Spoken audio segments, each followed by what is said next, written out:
All right, here we are again. It's on a Tuesday. My name's Candace. And I'm my friend Jenny. And we're here before work again. Yes. Because this seems about the only time we can meet each other. It is. It is. 'Tis the season. That's right. 'Tis the season. It's very busy. Me and Jenny, just to be full transparency, where did we just go? We went and ate Mexican food We ate before Mexican. we go to work. Before we go to work. We got to work 12, 13 hours. But I said, Jenny, let's meet at the Mexican restaurant. Because as my favorite TikTok says, I ain't never been sad at no Mexican restaurant. That's true. That's true. We've been having some hard days at work. We've been having some struggle days. We're on the struggle bus. Healthcare is really on the struggle bus. Yes. And so, to fill our gas tank up Before we go to work. before we went to work, we went and ate at a Mexican That's right. restaurant. It was good. It was. It was very good. It was good. And I ate all mine. You don't. You're good. I ate it all. I ate as much as I could.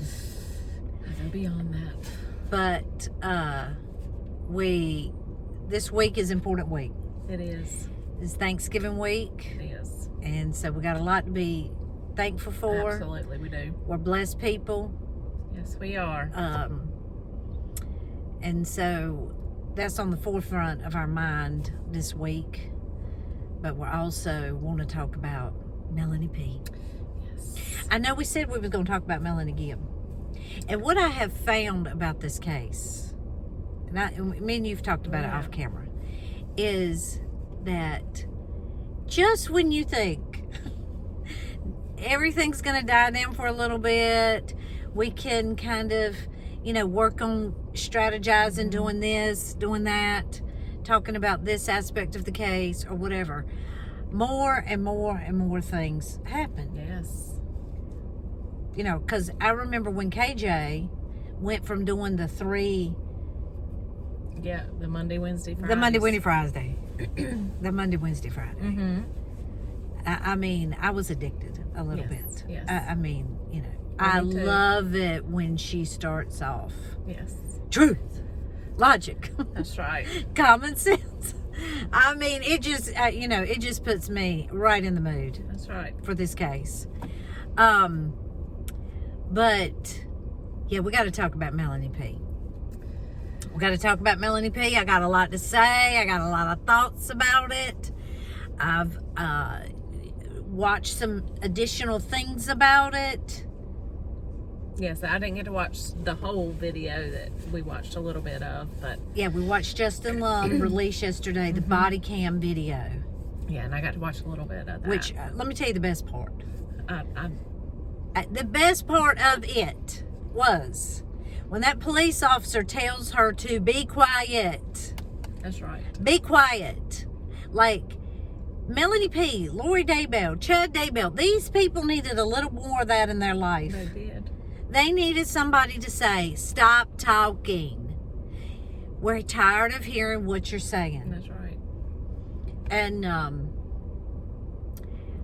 like everybody else, I feel like, how can she not be charged with, if not conspiracy, accessory to the fact? Yeah, something.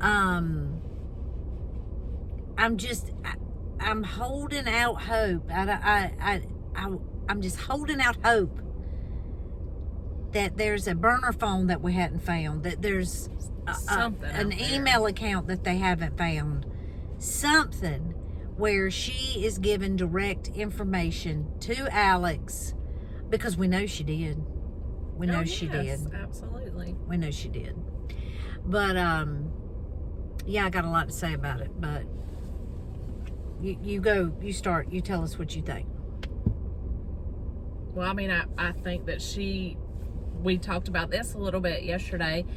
I think that, unfortunately, it's my opinion, if she would have gotten access to the kids then, to her kids, she would have probably killed them. And then we were talking last night about, do we think if she would have got in that house without the police that night, would she have hurt everybody in the house? Alex would have. Well, yeah, that's true. Her. Yeah. That none of them. Well, I don't know. I think Chad had a lot. like helped do a lot of stuff, but I don't know that Lori did. Do you think Lori did? And do you think Melanie would have, or do you think they would have just Lori left has it to in her Alex? to actually be what we have labeled the instrument of murder? I don't think she has that.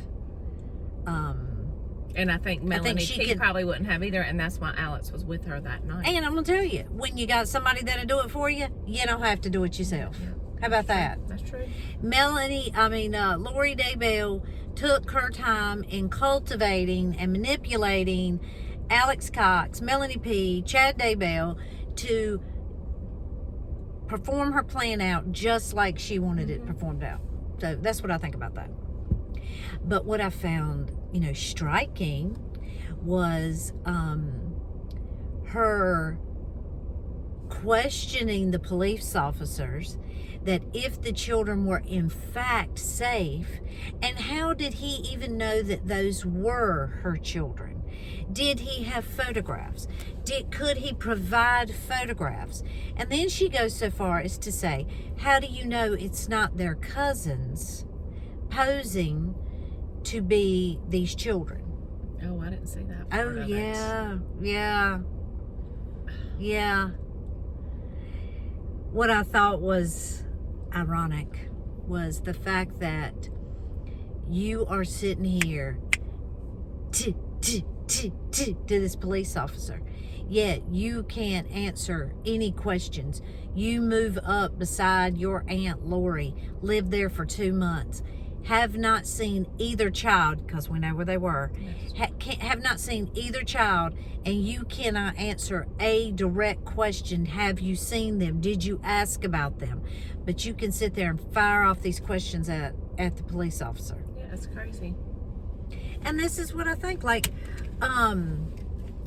why would, I'm sure that Brandon Boudreau, who was in fear of his life, he had been shot at. I mean, it's a miracle he survived that. Yes. Now, I want to say something else about that. Okay. I've been thinking a lot about it. I've probably mentioned this on here before. But I don't hear a lot of people say it, and I cannot wait until the evidence really starts coming out in the case. I want to know, did he use a silencer on the end of the gun? And I'm going to tell you why. My husband is a avid hunter, has a lot of firearms, practices, we live in the country, practices in our backyard some. These weapons sound very loud, even handheld pistols. Right. So, let's say, we know they shot at Tammy. Well, I would think Tammy Daybell would know the difference between a paint gun sound and the sound of a regular gun. And, paintball guns have those, I think they have those things on the end of them to shoot the paintball out. And it probably does kind of sound like what a silencer would probably sound like. And, okay, so when Charles was killed, did anybody else call 911 besides Alex? We don't have a lot of information at this time that says neighbors were out there, and neighbors called at 7:30 in the morning, supposedly there's a shot in an apartment or condos. These things are not built with 10-foot cinder block walls. And it's not like, that's right. And it's not like, because I know you live in the country, I live in the country. If you hear a gunshot where we live, you really don't pay a lot of attention to it because there's hunting out there. But if you're in a condominium complex like they were in the city, or the townhouse, it looked like whatever, whatever it was, I feel like, yes, if you would have heard it and it would have drawn attention. That's a big question mark I have. Yeah. About that.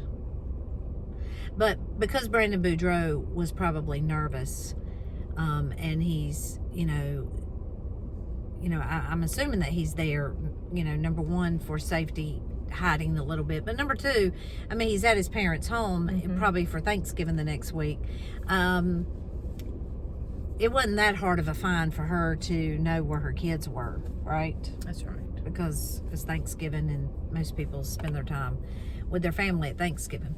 But he probably, I don't know if he knows 4 other kids, but I don't see Brandon Boudreau as being somebody who's saying, no, you know, my crazy ex-wife and her cult family are out to kill me and are trying to harm our children, and let's put your children, let's make them be the imposters for my children. Yeah, I don't see that happening. Well, no, and that's just her, I mean, her way of trying to get her hands on those kids and get in that house.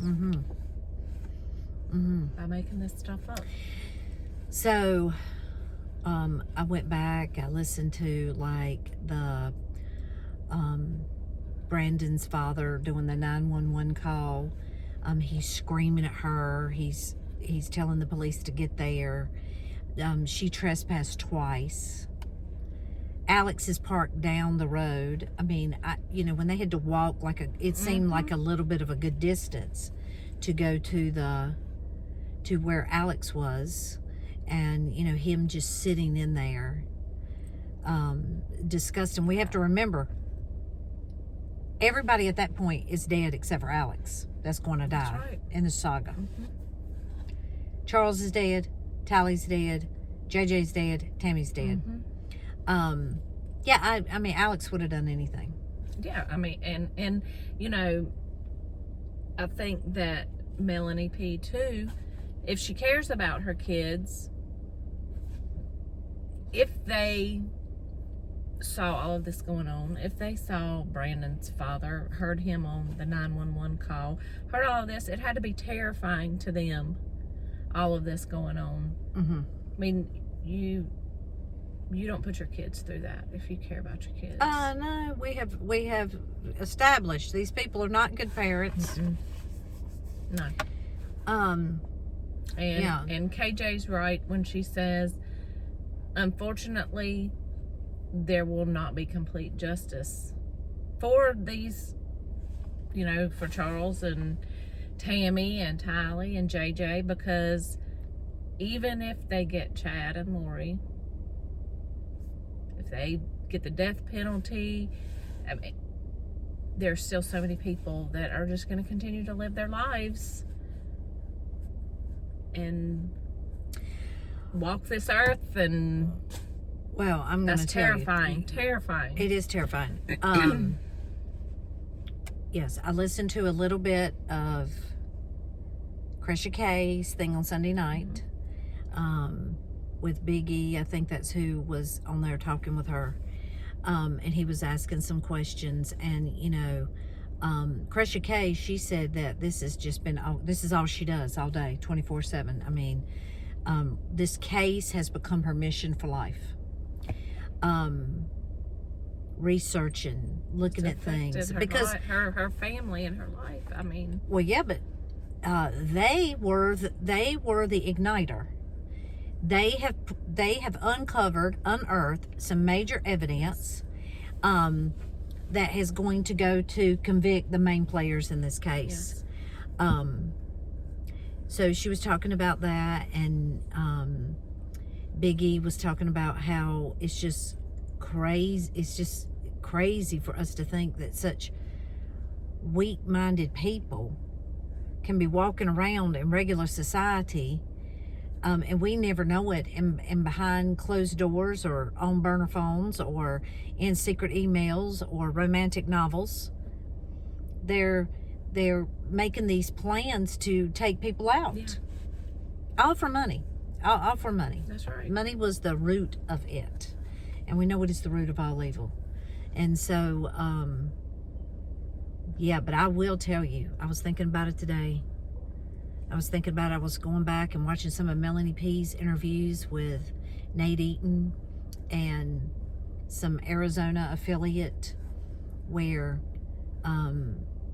she's sitting there and she's talking about how they're asking her directly about light and dark. And does she believe Brandon is dark? I think maybe Nate Eaton asked her that. And she said, well, in our religion, we believe that the closer you are to Christ, the more light that's in you, and the more evil that you allow into your life, or sin that you allow into your life, that's the darker you are. Now you got to remember, and I wish that I don't know a lot about the YouTube. I don't know how to get these clips and show you exactly what I'm talking about, and then come back to talking. We'll work on it. But I mean, I love it when people do that. I love it when they just tell the whole story and they throw the clips in there and you can see exactly what they're talking about. But you have to remember that when she's doing this interview, it's before the children are found. Her Aunt Lori, her precious Aunt Lori, has been arrested, but she keeps saying that, you know, that the truth will come out. That she can't wait for the truth to come out. That we, the news and the social media people and the public, have really latched on to this zombie idea and light dark and all of these things, but she can't wait for the truth to come out. But when she's talking about this, she never really answers any question. Never.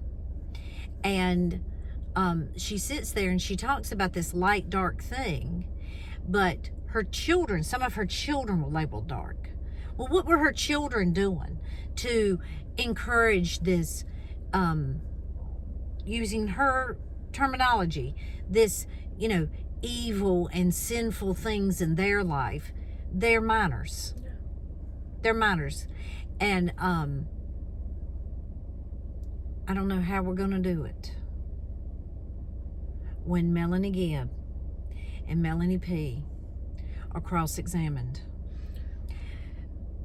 because they may not go to jail, but they're going to live through hell. Yeah. When these clips are going to come up, and these defense attorneys are not going to talk to them in a way that is like, they're not going to handle them with kid gloves like the police on all these interrogations that I've seen. They haven't pressed too much. I mean, we need a full court press. No, I mean, we've talked about it before about, I mean, they're just talking about chit chat and acting friendly. And I mean, you know, we did talk about sometimes they may do that to try to get them to talk. But then if that doesn't work, getting them to talk, then yeah, you need to press. Oh yeah. Harder. Oh yeah, they're going to press hard. They're going to press hard. They're going to press hard, because the thing that I mean, when you play back and you can see all these videos, you can just go on YouTube and like I did, and just, you know, hit in Melanie Pawlowski's interviews, and you see all the stuff she's saying. And I mean, if I was a defense attorney, I would be saying to her, like when she was saying, we can't wait for the truth to come out. Well, what's the truth? That's right. Come on with here, it. We're here. Tell us now. What's the truth? Stand. What's the truth? Stand. That's what they need to say. But what I was thinking about, you know, I was thinking in my mind, I was like, you know, Chad Daybell, just like he did with Melanie Gibb, slipping John Pryor some insider trading, some insider knowledge. Because here's the thing, if you know you are not going to escape it, you know you're going down. Yeah. I mean, I don't know how Chad and Lori Daybell do not know this. No matter what is presented or how it's framed or turned or whatever. I mean, they're locking up the whole West Coast for them. I mean, right? That's right. I mean, I'm hoping that they've done something in Hawaii and that we can lock up that too. We'll lock up the Pacific, okay? I mean, if it don't work here, we'll just move you on down here and start working down here. But, you know, they're going to give some... Chad and Lori are going to give some insider information to these defense attorneys to at least throw some shade in the direction of these people. And I'll tell you too, this is funny. Oh my goodness. You sit there and you watch that Aunt Pawlowski. Now, I don't know nothing about this person. I really don't, other than what I've seen on videos. And I know that he wore the wire and that he gave the list. But when she's sitting there talking to Nate Eaton, and she says that that Ian only met Chad and Lori once. I mean, the look on his face. I wish I had a clip of it, because you can see he's sitting there and his eyes are just looking, because now that didn't come out of his mouth. That come out of her mouth. But his face is showing that it's a lie. His face is telling, oh my gosh, that is a lie. That is a bold-faced lie. And the thing of it is they can trip you up on anything. And she had an attorney sitting there. She had an attorney sitting there, letting her ramble on and on. And you know, again, they were men.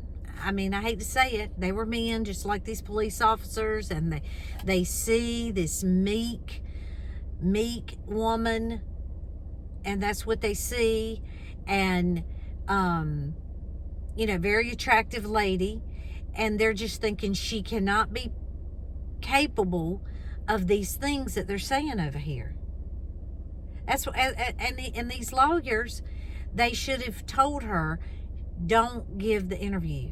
Shut your mouth. Now, don't get me wrong. I'm glad she said it. Yeah. Now that we can refer back to this, and if nothing else, it's going to be a show. Oh, yeah. It's going to be a serious show. Matter of fact, I was thinking about this too. I'm going to make a prediction. Probably within 10 years, you will be able to go to a law university and take an entire course on this case. Oh, wow. Well, it's something. I mean, it's just... I mean, it's multifaceted. So many different levels to it, and... multi-jurisdictions, using different types of methods depending on what didn't work. We got to switch plans to this. Them giving all these Dateline interviews, you know, teaching you to tell your client, shut your mouth. Yes. Just, you know. I mean, you know, because sometimes you see these interviews, I think, maybe after everything is finished. But we haven't even got to the case, and these people are all over the news doing interviews. Well, I heard, I watched today, I think I don't know what his real name is, but his YouTube channel is reporting live sofa. I think he is hilarious. First off, he's Southern, you know, have a great affinity for that. And he said these people were leaving crumbs everywhere, and my gosh, it led right to the gingerbread house. I mean, he's like, they were so stupid, but you know, thank God they were so stupid, because they were able to catch them. Yeah. I mean, I don't know if they thought that they could do all of this, and then once they started seeing, hey, they might be catching on, then Alex, maybe they thought when he killed himself, really, I think, that it would end with that maybe he would be their fall guy. I don't know how they really thought that could be the case. I don't know. And I don't know, I don't understand. I will never understand how they can sleep at night, because I feel like every single one of them knew those children were dead. I think every single one of them. And how do you go to sleep at night knowing, even if you didn't have a hand in it, you could have stopped it? I mean, it's like you said, though, weak-minded, and I guess we'll never know. Like, I'll tell you what. The thing of it is the truth did not exist in these people. We've talked about it. Yeah. when you know the truth, even if somebody says something and you're a little bit like, I don't know if that's true or not, but if you know the truth, or you know where to find the truth in life, you can go back and, measure it up to what somebody is saying to you.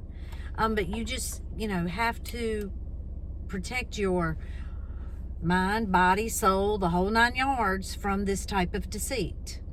And not get in these weak-minded states, or around these weak-minded people. I think on one of KJ's lives, or KJ's videos, I had made a statement, and I said, these people thought that they were equal with God. And I don't know who it was, but somebody commented back, and they said they thought they were above God. I was like, that is right. Mm-hmm. They thought they were above God, because the God that I know, the God that is the creator of the universe, the creator of all things, the God that I know, that I serve, that God would never tell you to go out and mutilate all these people and children and kill people, and in his name, and defraud all these people. I guess these people just didn't want to challenge, like, you're saying to me that you are a translated being, and I'm going to bet that on the side that you are a translated being, and I'm going to do whatever it is you say, But again. Okay, well, here's a question. Do you think that they knew? Like, I know they were saying, they were telling all of these people, the kids were dark, they were zombies. Do you think they knew they were going to kill them, or do you think they knew after they killed them? Do you think they knew before it was done that it was going to happen, or do you think they found out they killed them afterwards? I think that as a cult, they had discussed well before what would happen to people if a zombie inhabited them. So once they knew they were So once zombies. they labeled them as zombie filled, dark spirit filled, whatever words they want to use, I feel like they thought in this cult, all these people, that these souls of these precious people were gone, Mm-hmm.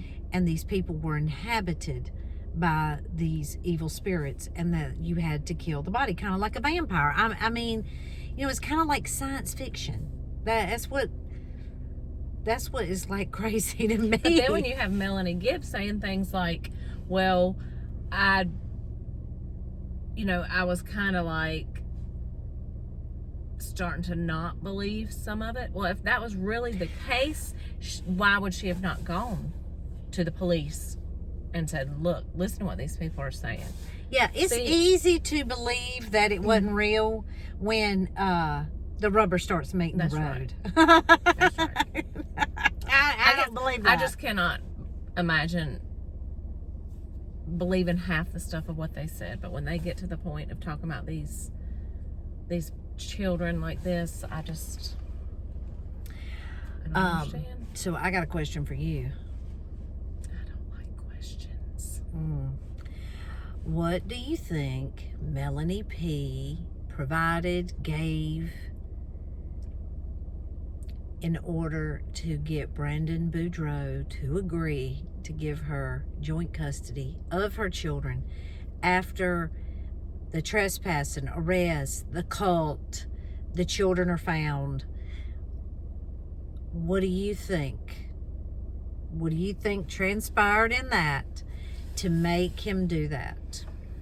The attempt on his life after all of this. I mean, I don't know if I have no idea.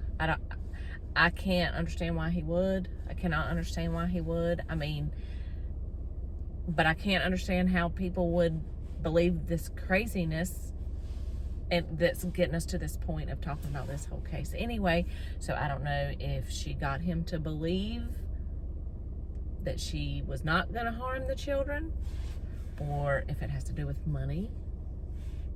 Did she somehow... I mean, I full-heartedly believe she would have killed some or all of her children if she would have had, and I fully believe 100% that she attempted to kill him.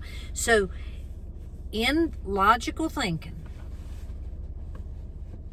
because I would think that Brandon Boudreau would be a logical thinker. Mm-hmm. His parents are logical thinkers. Mm-hmm. They understand the ramifications. So what could possibly have changed?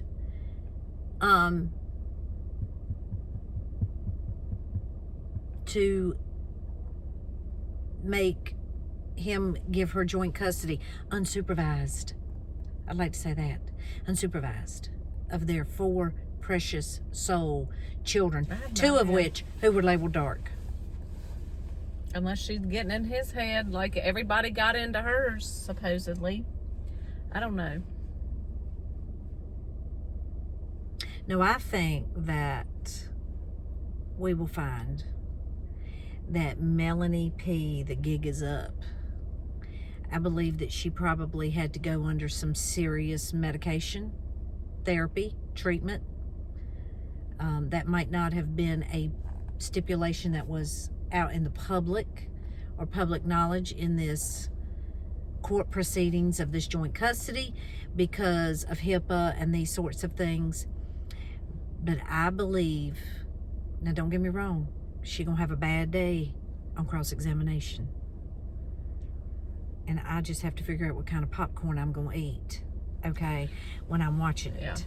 Because I promise you, I'm going to record it. So you think she's got her head on straight from medication? I believe that she would have to denounce the cult. I believe that she would have to prove to the court. It ain't just Brandon Boudreau that she has to prove this to. No, that's the court. It's that the would court. allow her to have the children. The court looks at the welfare of these children. Mm-hmm. So it is not just Brandon Boudreau who can just say, yeah, I think she's okay. Let's give her, the court looks after the welfare and safety of children, priority. Yeah. That's just straight up facts. That's true. Okay? So I believe that even though we don't know it or have privy to it right now, but I do believe we'll have it when she is on the stand, because what the prosecutor will do is try to get as much out there to paint her in a light of the steps that she has done to change her mindset, change her thought process, denounce the cult, denounce the belief, denounce that it was a complete lie. I was manipulated. I was drugged, which you did see those pictures that KJ put up. I mean, she does look like somebody who is, which she probably was at her wit's end, because as we've talked about and KJ has highlighted a lot is, in her mindset when she's going to that house, I don't know about this court document that she says she has, or this litigation paper, or whatever it is that she had. But it wasn't I guess, a court order at that point. I guess he was not doing anything wrong, right? But as we were saying is she, Chad and Lori had left to go to Hawaii. And I think, this just hit me while we was talking a minute ago about pinning it on Alex and just cutting people as they needed to cut them. We are huge fans of what game? Survivor. Sorry. We love Survivor. Yes, we do. Do we? We love it. And in Survivor, in the game of Survivor, people will build relationships. They will form a network. And, there's a pecking order. Yes, there is. There's a pecking order. And it's got to get down to a sole survivor. A sole survivor. And, as the game has, when the game first really took on, I think it was hard for some people to really, like, it would be hard for me to cut Jenny in Survivor.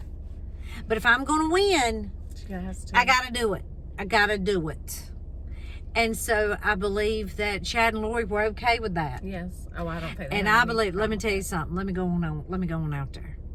I really believe that if it came all the way down to it, Lori would have cut Chad. Oh, yeah. Lori would have cut Chad. Definitely. Yeah. Yeah. Lori would have cut Chad.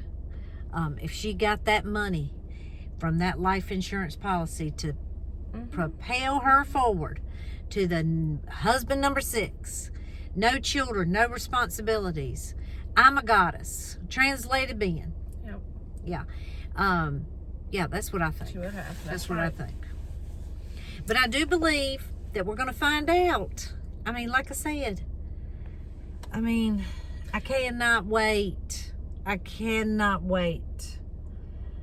I'm trying to tell her, let's become travel nurses. Go out there and travel to the state of Idaho when this case is going on. Yeah. So that we can go out there and support KJ and Kay, Crusher K, Larry Woodcock, Brandon Boudreau. I'm thinking he's going to be there. You know, Tammy Daybell's sister, mother, these people. Yep.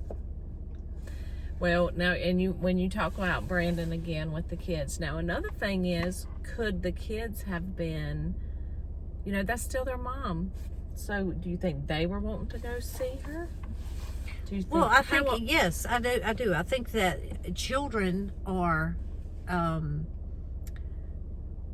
they forgive.